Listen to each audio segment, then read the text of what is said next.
And I have started the recording. Hello, everybody. Welcome to the Minorities in Cybersecurity Community Call here for February. And you see our agenda. Hopefully you see it on the screen itself.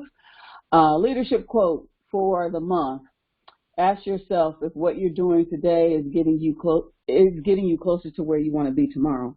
And we're going to get into this goals and objectives thing, and I'll share with you some of my challenges and things like that, and we'll talk through it a little bit through this during this call.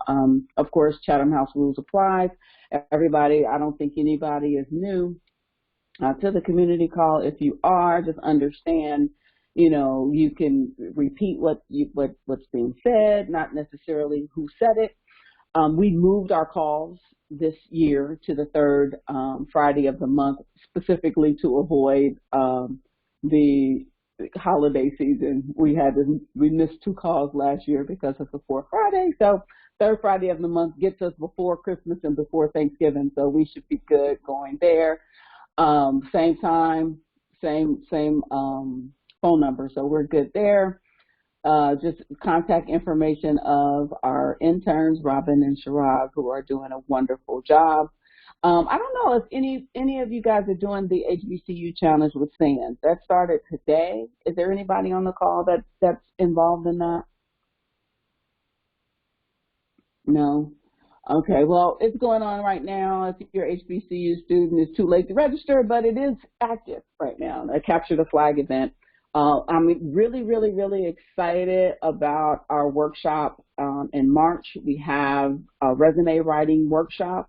Everybody, the registration page is up. You have to register for that event because I will be password protecting it.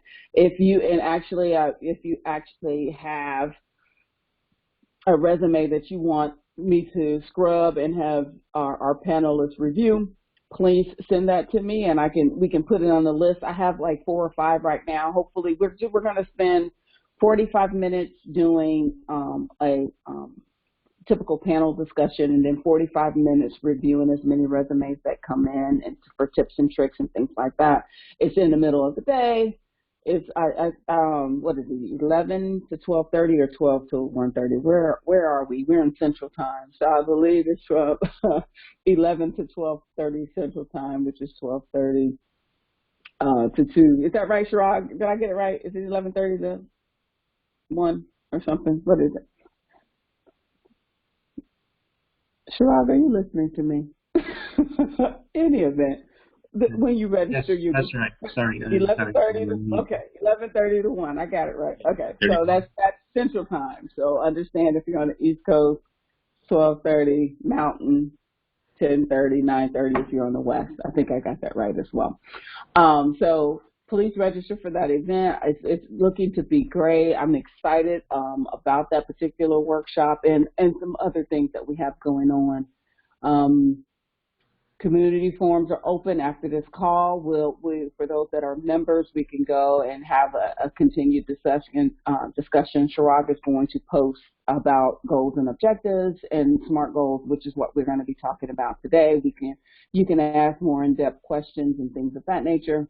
We had 4 or 5 jobs that posted in the past month, and we're anticipating more. I'm excited, but the BISO role for Bloomberg was just posted this week.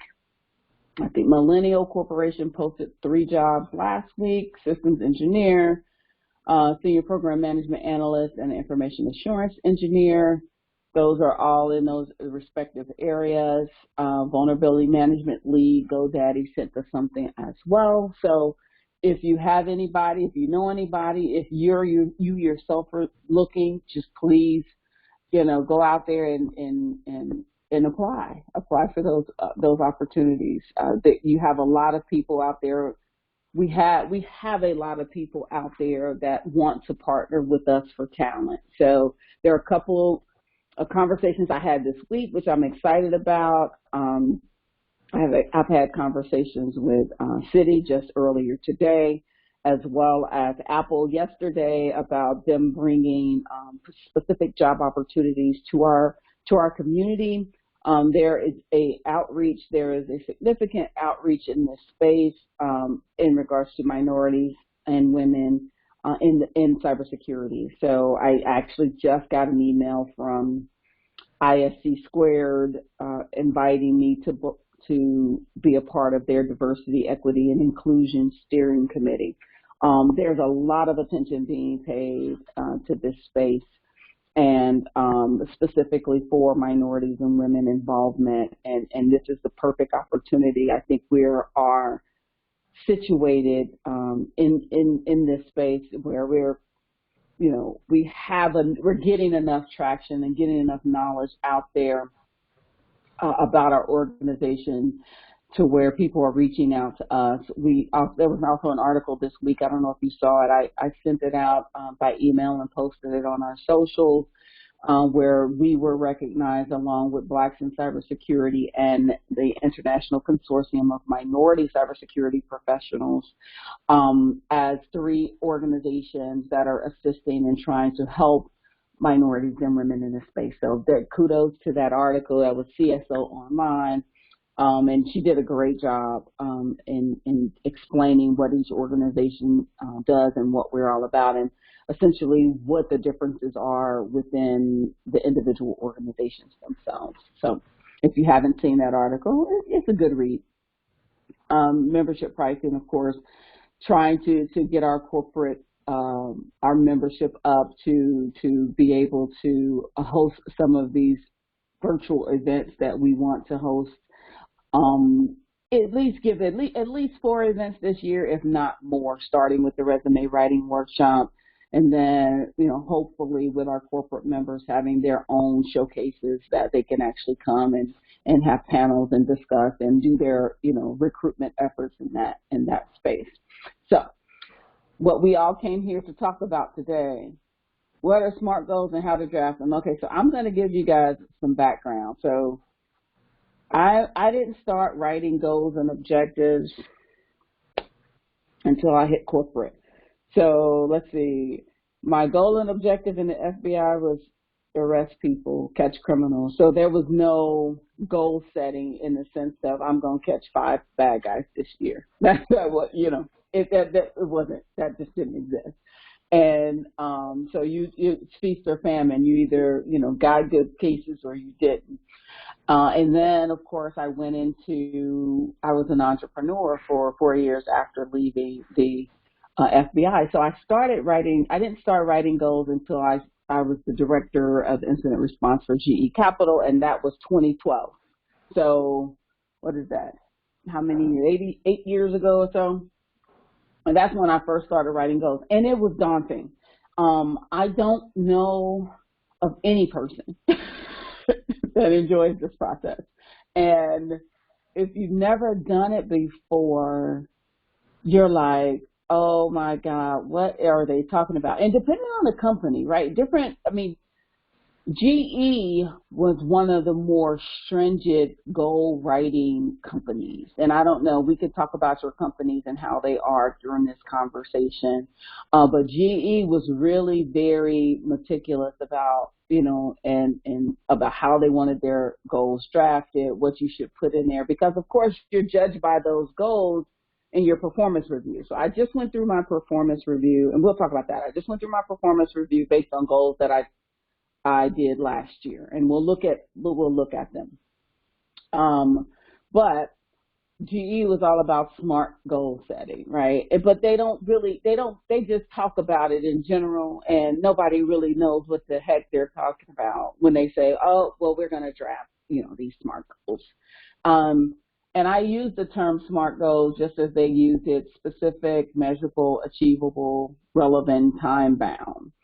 Specific, of course, being simple, sensible, significant; measurable, meaning and motivating; achievable, agreed, attainable; relevant, reasonable, realistic, resourced, and results-based. Here, they're just using our words. And then you got time-bound, time-based, time-limited, time cost-limited, timely, time-sensitive, whatever. They mean something in how you tackle them from an individual perspective. And what I want you guys, these are some of the notes that I think of or I've learned throughout my career, it's very hard for me to go into an organization, and I'll use myself as an example. As some of you may know, I took a full-time role with an organization last June.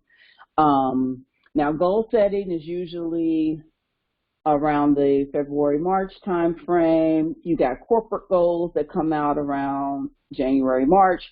If you're lucky, between January and March. So it's not an annual. It's usually like 6 to 8 to 9 months, right? And so around June or July, you do a mid-year review, right, of whatever goals you set across for yourself in January. With GE, it was always delayed, and I would love your feedback on that. It was always like February, March, and then the organization did a shutdown in November. So we really are talking about 6 to 7 month time frame that you could actually really do something, okay? But started this role in June.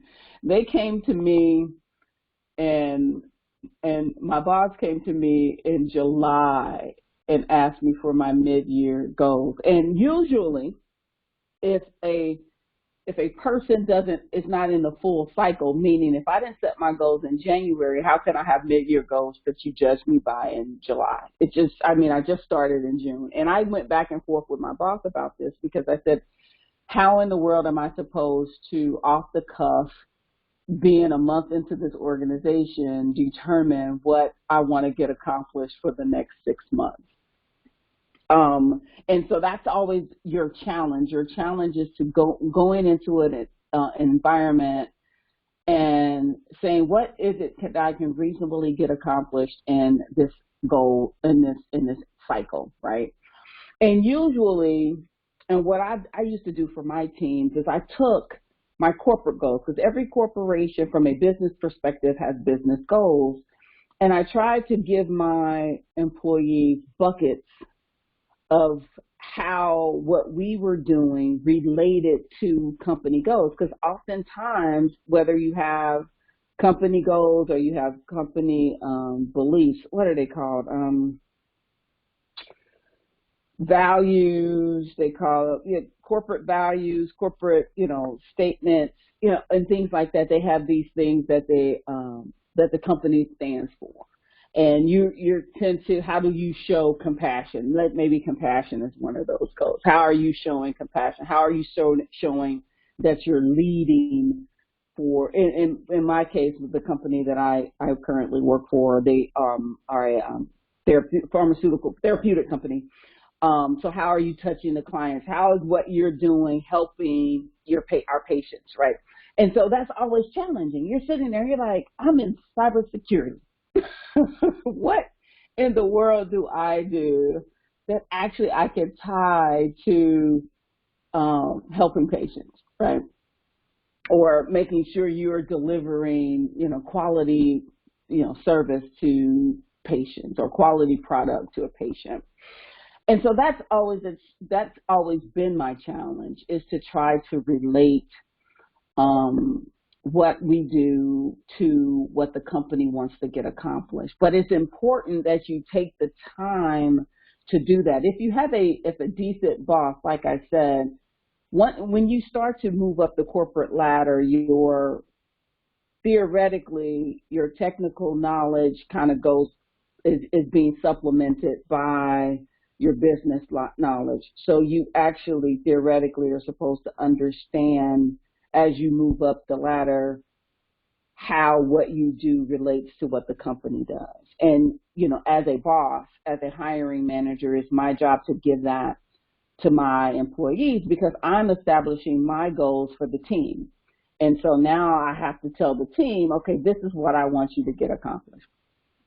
Okay, so that's what I mean by strategic. And it sometimes it's dependent upon your manager. Now I'm going to show you the goals that I drafted for my previous manager, because that's how she wanted them drafted. I catered them. They're entirely too long. They're entirely too verbose. But she was an attorney, and it wasn't something that I just gave her what she wanted, even though it was related, and I could actually tie it back to what she was trying to get at, but I don't think it was something that the overall company. I didn't really need to be as detailed as I was in those goals. But that's just what she wanted. So you give your boss whatever in the world they wanted, because in the end, they're the ones that are going to be judging whether or not you met those goals and whether or not you get your raise. when we started to talk about it, right? Your bonus and raise are tied to performance. Your performance is tied to your goals. If you don't attain your goal, there's an opportunity, there's a chance that you may not get the full amount of your bonus. That's how that all works together, right? So you setting your goals and delivering upon those goals is directly related to financial windfall based on bonuses and performance or salary increase. Okay. Everybody understand that? Do I need to stop? Because I'll be going down a rabbit hole if I don't. I'll just keep going if you guys don't have any questions of what I've said up to this point. Okay. No questions. All right. So strategic type of company goals, management guidance and approval, tailored to the audience. Like I said, different companies want different things. Like I said, GE was more structured in their goal setting. Johnson & Johnson was not, and neither was Comcast. They weren't as structured as GE. So I spent 3 years in an environment that forced me to do the SMART goal setting and introduce some other concepts to me. And then I went to a company that was less rigorous than that, which was, well, how are they judging whether or not I met the goal or whether or not I'm exceeding? Because usually when you're exceeding or you're leading that highest level, as compared to your peers, that means your bonus and your salary increase should be higher than someone else that is just meeting their expectations or whatever. Again, it all comes back to you yourself, how you are now drafting and delivering. And stretch goals. So, I'm sorry. Stretch goals. What are stretch goals? Stretch goals are goals that you would have to work real hard to get done. There's an opportunity that it may not work out, but you always want to have at least one goal that if I press real hard, I can get it, but there could be an opportunity if something goes wrong that I won't attain it. And I'm not afraid of that. I remember, I had some things on my goals, and I don't know if I have I just pulled down what I had. I didn't pull down my final ones, but there were some goals that, as I was reviewing with my previous boss, one that I wrote these for, she said, well, I don't want you to tie your goal, and yes, it is in here. I don't want you to tie your goal to a technology.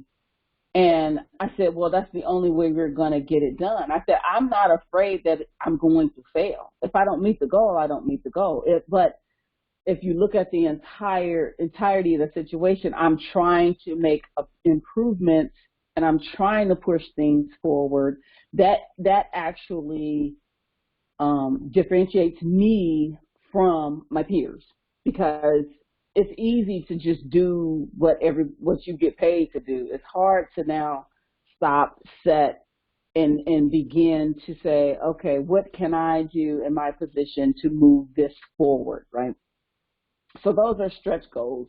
And then you can make adjustments. There are times, and there were a couple of goals that I had on my goals and objectives in June that the project went away by October. And so I was never going to meet that goal because the project, they stopped the project. That doesn't mean I didn't do work. That doesn't mean I shouldn't be given credit for the work that I have performed up until this point. It's just that the project went away.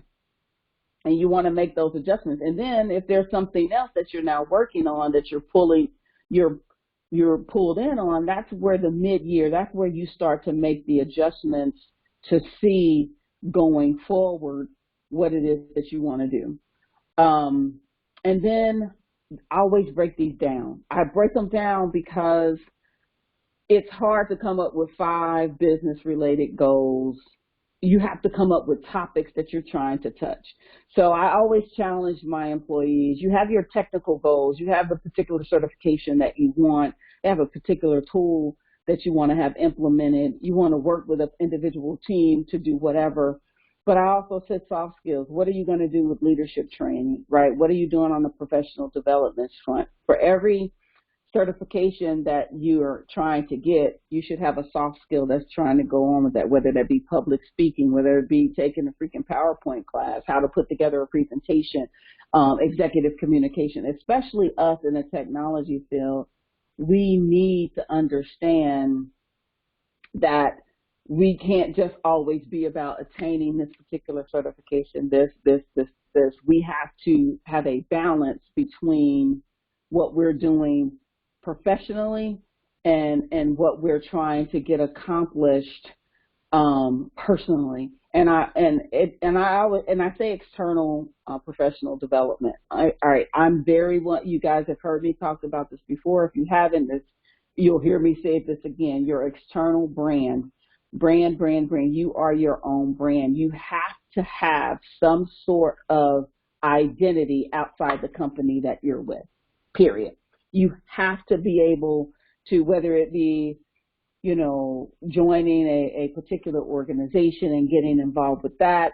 Guys, I did the public speaking. I still do the public speaking, just so you keep your brand name out there. You become recognized as a subject matter expert in your field.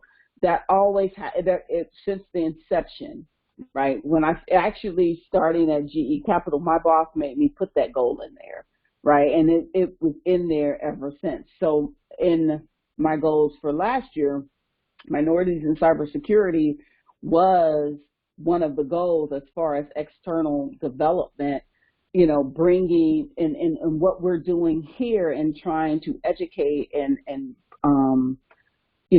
provide you guys with leadership skills and this types of training. That right there is part of my professional development externally, and it speaks a lot to, what I'm doing for the company as well, right? So all of those things are important. So let me stop there before we get into looking at my goals and objectives. Any questions up until this point? So let's look at Mary's goals for last year. So as I said, they're long and so I have the gift of gab, as you guys know. So, and I'm a lawyer, so I can make something that's very simple look very complicated by adding a bunch of words to it. And that's what my boss liked. That's what I gave her. But this is what I did. Initially, my job was to go in and perform a risk assessment using, I chose NIST. I chose the NIST Privacy and Security Framework to do an assessment to see where this company was.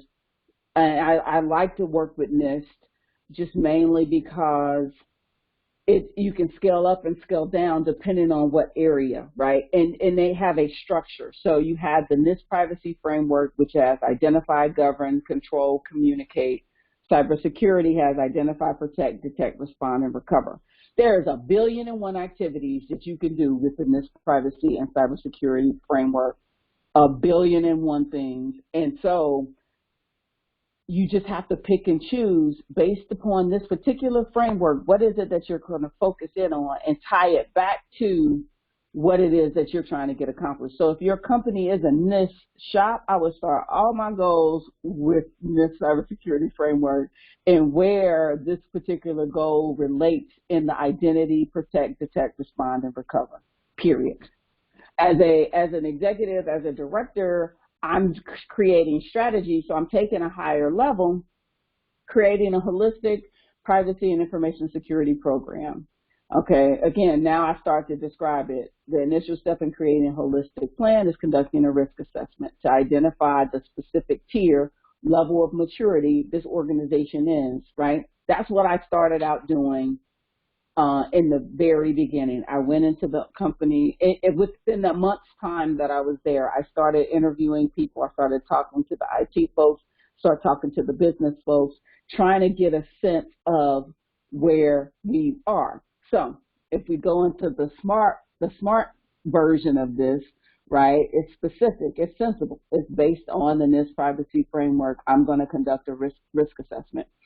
It's measurable or it's meaningful in as much as they didn't have it going in. I'm coming in from scratch. I'm creating something from scratch. Achievable, yes, it's achievable for me with a small company to conduct a risk assessment. Heck, I can do it in 30 days if you get out of my way and I have access to the many people that I need access to. But speed of corporate always is 3 times longer than what the speed of Mary. Just put it that way.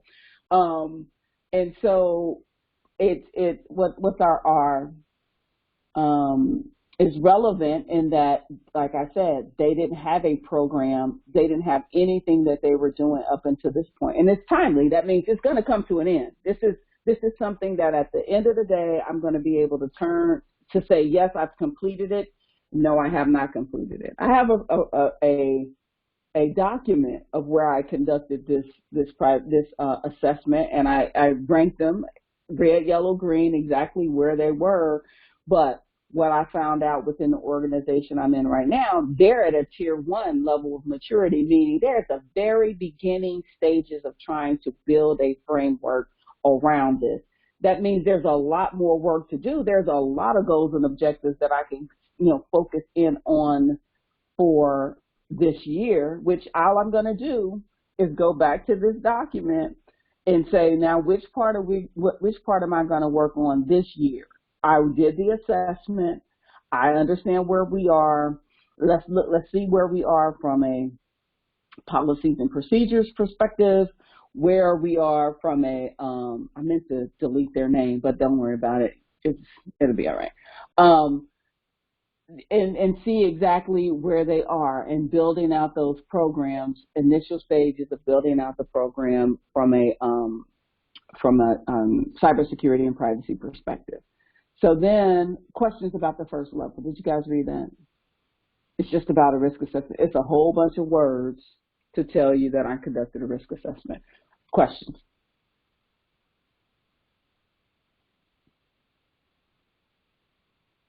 So you guys got all this down. You joined because you guys know how to write SMART goals. Who knows how to write a SMART goal? Who feels that this is a daunting process? I don't know how to write SMART goals. I have a difficult time with this. The company that I'm presently with, they're very, they want it written a specific way. It was very challenging for me. Anybody else want to chime in there? You got it all down. Okay. In any event, all I'm saying here is you want to tie whatever you're doing to whatever your organization is, like wherever they are. My function and my current role is as a director, and it's strategy more than tactical. I don't have a lot of I don't have a team. Well, I have my 2 interns, Sharag and Robin. I do have a team, but in a sense that I don't have control over everything. So everything that I do in cybersecurity and privacy space is I have to go out and have other people help me get it accomplished. So that's what the conversations were about initially. Again, the second goal, identity functions, right? So now I took the NIST framework and I got a little bit more specific about what this particular function is about, and asset inventory. That's all this is talking about. It's creating an area, a space where I'm collecting, where we're keeping our personally identifiable information. Where are those spots? What are those assets, whether they be internal assets or external assets, third-party assets, that we actually have responsibility of not only collection but storage and maintaining the security and privacy of that data. And so this company, we use what's called OneTrust. OneTrust, I'm sure you guys have heard of it. It's a really big automation tool. It's a big, and it's very, very robust in what you can do with it. However, there's a certain level of maturity that has to be had for this tool to actually work. So all I'm saying, you guys understand automation. You understand that that the simplest terms is when you get a auto phone call. You understand that there's somebody that got hold of your number and they're just auto dialing. That's they automated a process of dialing the phone and harassing you about something else. But there's a process. There's been years and years and years and years of people being on the phone, calling you up and everything. There is a process, whether it be the phone book, because I did telemarketing when I was in high school, and that was the phone book. You took the phone book out, you looked at the name, you called the number. You got Anderson, Ace, okay, and you're cold calling people, right? Somebody figure out a way to automate that with the machine. But there's a process. You look at the number, you have the name, you call the number, blah, blah, blah. That's all automation is. All automation is speeding up a process. OneTrust is an automation tool which would allow you to automatically deal with some privacy challenges that you have in this space. So if I'm in California and I say, Mary, I want you to delete my data, I have to know where that data is.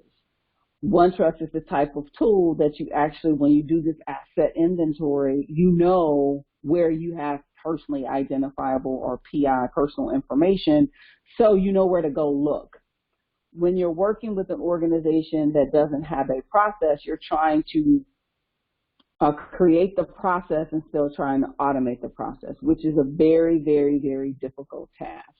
And so when you don't have processes, trying to automate it or trying to implement an automation tool is horrible. I tried to, a SIM solution. I've been in the process, or I had been in areas where I was responsible for or had some say into how to, build a SIM, a security and event management tool, whether it was ArcSight. I've dealt with ArcSight. I've dealt with Splunk. I've dealt with the RSA one that doesn't exist anymore. Oh, goodness gracious, I can't remember it. But in any event, I've dealt with 3 particular SIM-related solutions. It's hard to try to get the machine to do something automatically. You always have to have people involved in that process. But if you actually have the process, you can know where you can speed it up and where you can't using technology. So one of my opportunities, actually I'm talking about something different in this goal, I apologize. One of the responsibilities, and it may have been the next goal that I'm talking about. Nope, that's third party. Nope. Okay, I'm talking about something different. It must have been in my final goals. In any event, that's what you're trying to do. So you have to identify, once you do the risk assessment, you're identifying where those assets are. You're now working with this tool to try to automate a request that someone says, I want you to delete my data. If you think about, we have in this organization, we have GDPR issues as well. So the patient has certain rights under GDPR that requires us to act on if requested to do so. We have to actually know where that is. So I took that particular tool and tied, basically based on the privacy and cybersecurity framework, what it is that we're trying to get accomplished. Also, the items 2 and 3 on this particular list have to do with third-party risk management. That project is one that went away 3 months after I was there. So September, October timeframe, that project was killed, right? So both of those 2 goals went away by the time December hit. So I had to go through the process, and I just talked you through the OneTrust tool and what we were doing with that.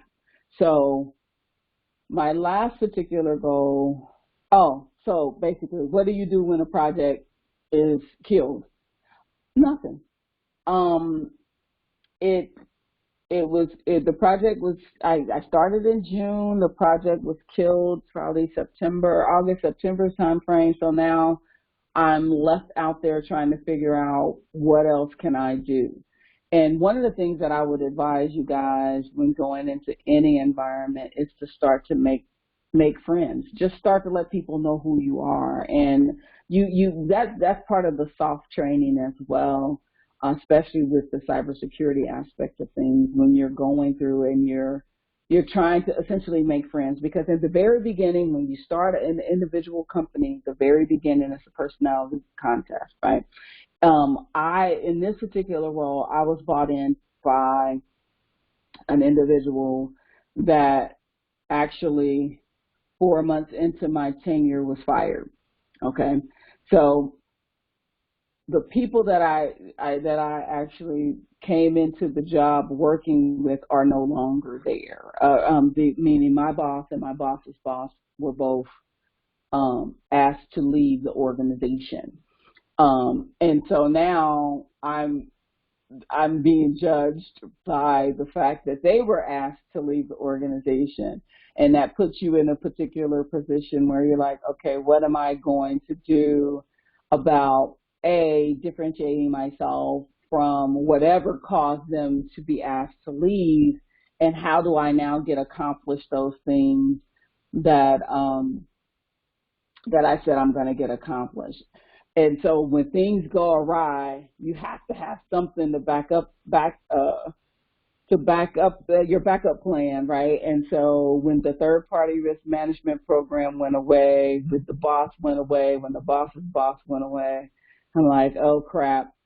And how I handled that challenge is I stepped into the vacancies that were left by my boss. So I came in as the director of cybersecurity. She was the vice president of cybersecurity and privacy. When she was asked to leave, I took on the privacy aspect of things and actually asked for the title of director of information security and privacy. So I stepped into that vacancy, and that actually allowed me to get more goals to put on my end of year, because this is my mid-year one. So now I have a lot of things to pick and choose from, because now I'm actually controlling everything on the cybersecurity and privacy side. So wherever this program goes is directly related to what we can get accomplished from a maturity perspective. Okay, this is the one that we had an argument about. We have Barracuda Fish Line. Barracuda Fish Line is a email security solution. They actually spam and all that other stuff. All right, but they had this technology in it which would allow me to fish my users, right? Do phishing campaigns for users, right? And so when I came in, the one thing that I know about technology, cybersecurity or whatever, going into an environment, there's always tools that are in the environment that can be used for something else. I can't go in, I don't have a budget. I didn't have a budget. I can't go in and ask for, $150,000 to implement a particular tool, and I don't have anybody to run it. I just can't. So let's utilize some of the things, based on that risk assessment that I did, let's utilize some of the things that we already have to now help and to pass along or to increase our security knowledge. I looked at Fish Line. I didn't like Fish Line. It was, I mean, their training was boring. It's just horrible. And so I actually did a POC for another tool called Mimecast. It's a security awareness tool. It actually allows me to train and do phishing simulations of my users, and it keeps metric. It's a cool tool.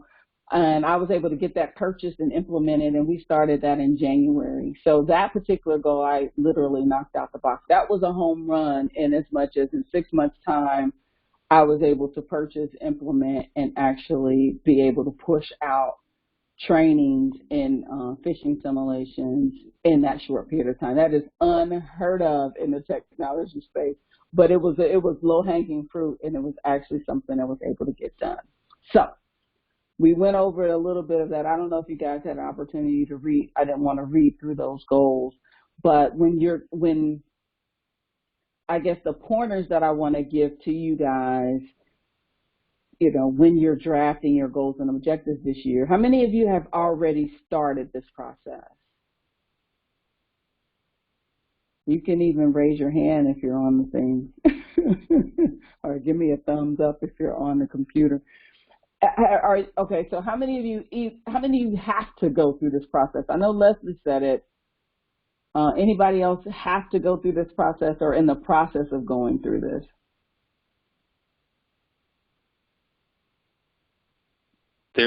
For me, there's no mandate on writing a SMART goal, but you do have to set a roadmap.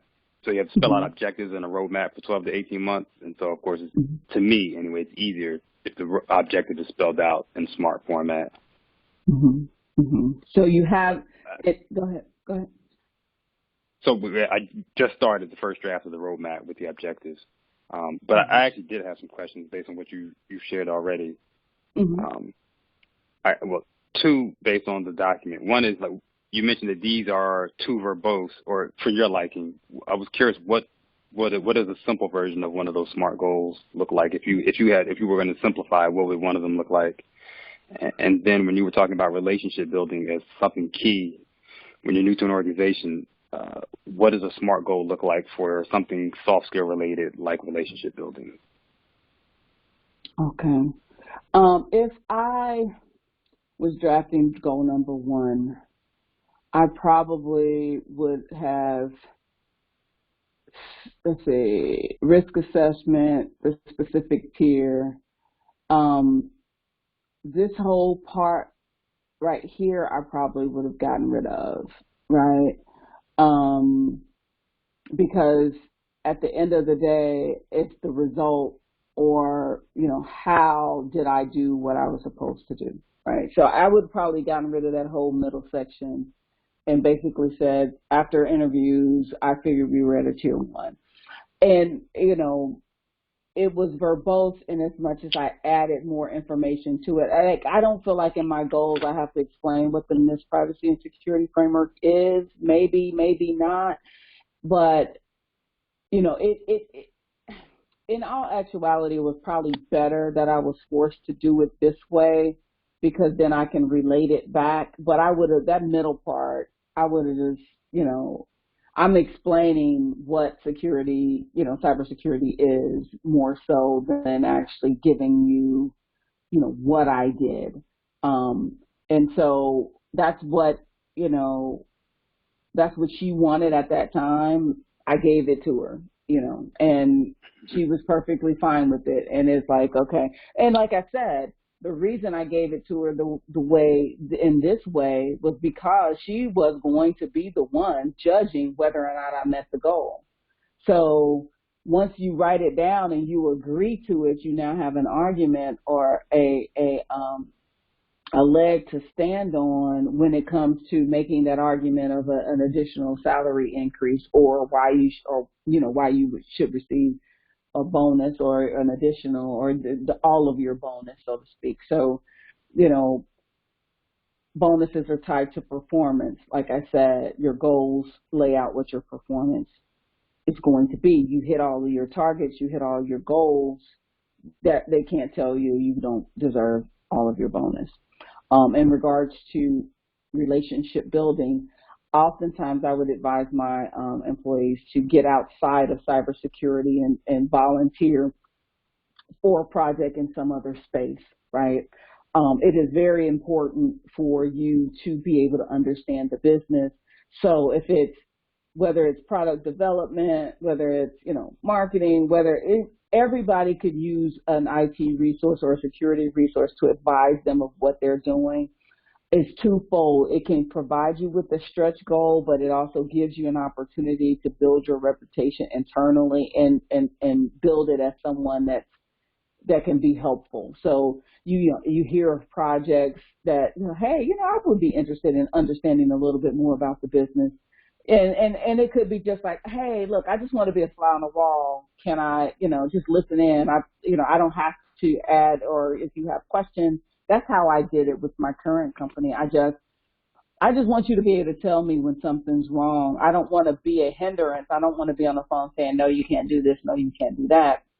But I'm getting to the point right now where people are trusting and bringing me into the fold. It takes time to build that trust, but it's important. And it's just getting outside of your comfort zone and outside of IT or cybersecurity or the CIO organization or where you are into functioning. How do we deliver our product? What is it that we do, and who can I talk to in the business that can better educate me on that? Is there a way you would wrap that into a SMART goal, or do you not recommend putting those in, SMART goal format? I don't think that needs to be in a SMART goal format. I think unless you actually have a project that in mind, right? Some of those softer skill goals are more aspirational than specific, right? I would like to, and sometimes it's informing your boss what you would like to get involved in. So when those projects come up, they're thinking about you. He or she is thinking about you. And so unless you have a specific project in mind, you can't really create a SMART goal about something aspirational. I can't create a SMART goal about minorities in cybersecurity. I can just say the things that I'm doing in the space that actually show character and show leadership in the particular space that I'm in. Does that make sense? Yep, got it. Thank you, Mary. Mm-hmm. Got about 8 minutes. I'm taking questions. Miss Mary? Yes. I had a question. So when setting SMART goals, you're not only limited to setting them in your career, correct? You can set them in any aspect of your life. Yeah, I have 10 of them for the first 100 days of the year. I am a goal setter, right? I like to hit targets. I like to, when people ask me what did I set for my New Year's resolution, I don't have resolutions. I have goals, right? And so because that means there's a beginning and an end to that, and either I do it or I don't, and that doesn't leave me wiggle room. So those SMART goals are permeate into my life and to my children's lives. They have to set them too. So what if, let's say somebody has set a goal for themselves and they have a timeline specific to 90 days or, 60 days, and they miss that target of the goal, they fall short on it. What do you do then? Do you reset the same goal, or do you reset and stretch that goal a little bit more because you've got to that halfway point towards it? I guess it depends on the reason why you missed your target. Was it that you were too restrictive initially, or are you being lazy? And only you know the answer to that. Or did something else come up, or you lost power for a week and you can't get to it. I mean, and so I guess, I've always, set 1, 5, 10-year goals, but like I've shared with you guys before, back in 2012 when I entered in corporate America, my goal was to be a chief information security officer by 2017. I got myself a 5-year goal to achieve that title.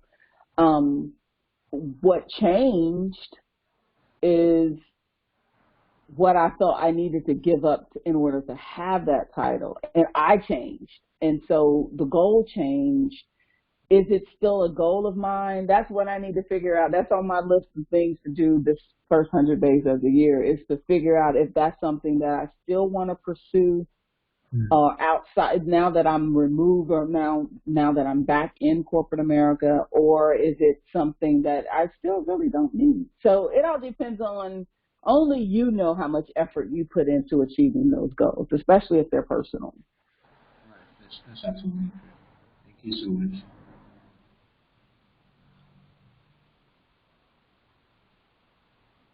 Anybody else? daunting task of creating SMART goals and objectives for the year. And I would challenge you also to do the stretch goal. I mean, it's something that can be very stressful, but it can provide you the motivation that you need to get it done. I mean, I gave myself 6 months to implement a security awareness solution for my current company, and I hit the target in 4, just based on sheer luck at the fact that what I was doing, I didn't really need a lot of approvals to get it done. You know, corporate America, it's, you know, when you're trying to do something, sometimes it takes levels of approval. But I saw the biggest gap. I made the argument and was able to move quickly on that particular goal and objective, whereby other things I wasn't able to move as fast on because it's the speed of corporate.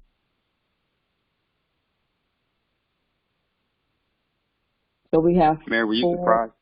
Oh. Go ahead. No, I was going to say, was I surprised? The third-party program, you said that project was canceled.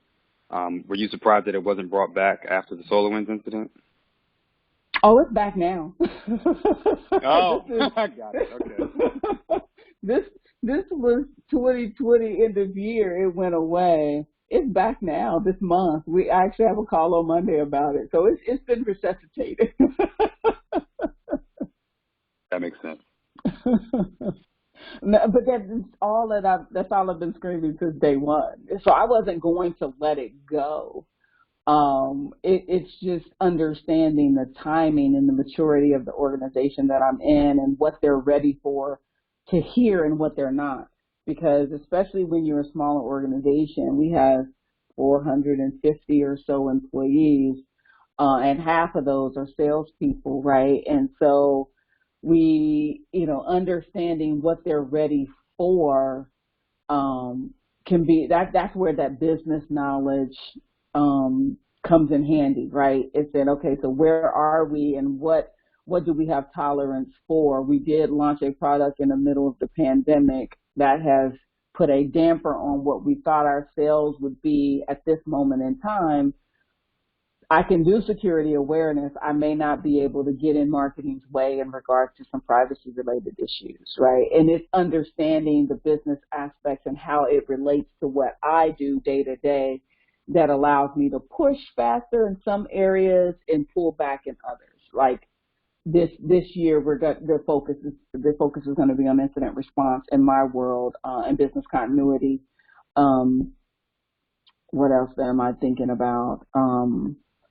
There's another one. On the privacy aspects, again, asset management and maturing that OneTrust tool to the best that we can. So there are plenty of things that I can work on, like I said. And if you actually base what you're doing on what the company as a whole, a particular framework that they're following, then you can easily come up with some things, I think, to help you develop those goals. So.